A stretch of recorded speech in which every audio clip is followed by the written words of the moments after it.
ทุกคนมาเบิ่งการเฮ็ดงานของข้าพเจ้าเนาะมื้อนี้สิลงไปย้ายดินเนาะเฮากำลังหลังจากที่เฮาแก้ทรายมาทรายพอแล้วเฮาก็สิย้ายดินขึ้นมาไว้เทิงย้ายดินขึ้นมาเพื่อเอาทรายลงแทนเนาะเพราะว่าเอาทรายลงเพื่อให้มันแจบคือว่าเอาปาดินเลยเอาดินมันจะบ่แจบเนาะนี่เฮากำลังเอาอวยหัวลงเนาะและก่อนอื่นก็ฝากทุกคนกดไลค์กดแชร์ให้ข้าพเจ้าเลยเด้อผมมีกำลังใจเฮ็ดคลิปต่อไปเนาะซึ่งว่าอยู่ด้านลุมมีรถจกของอ้ายเพิ่นจอดท่าอยู่เนาะเพิ่นแปลงทางให้ก่อนทรายที่เฮาเอาลงทอกเนาะก็ต้องแปลงให้มันนั่นให้รถแล่นขึ้นได้เนาะตอนนี้เฮากำลังลงมาฮอดลุมแล้วเฮาจอดรอกันเนาะรอให้รถจกของอ้ายเพิ่นดีก่อนเนาะทางก็ค่อนข้างจะแคบเนาะทุกคนทางแคบแห้งดีเพราะว่าอาศัยเอาดินมาเอาทรายมาทอกซื่อๆเราหลังจากที่อ้ายเพิ่นแปลงทางแล้วเรียบร้อยก็แล่นขึ้นเลย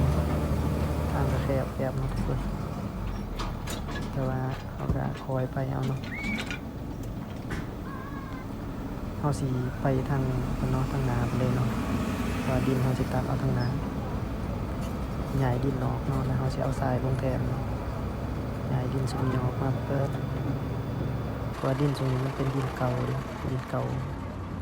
โอเคเนาะบัดนี้เฮาก็ได้ตักดินกันเนาะรอทางให้เพิ่นตักดินกันเต็มแล้วเพิ่นก็สิถอยไปถอไปเพราะว่าใหญ่ดินส่วนนี้เนาะบ่ได้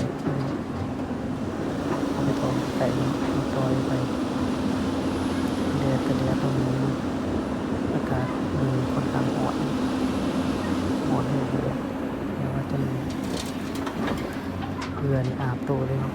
ดูไกลๆน้ำมีเวลาลงน้ำ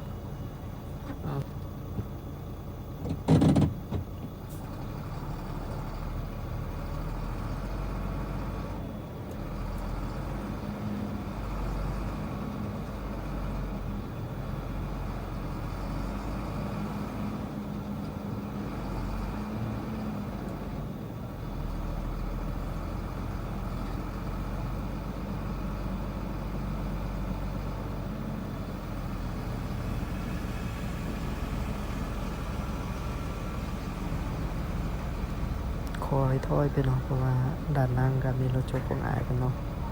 ทางมันก็แคบเราต้องคอยถอยไปก็บ่ไกลเนาะจะนักฮอดบนถอกก็ถอกบนทางที่เฮาลงมาเอายานเนาะถอกอยู่ทางแคบ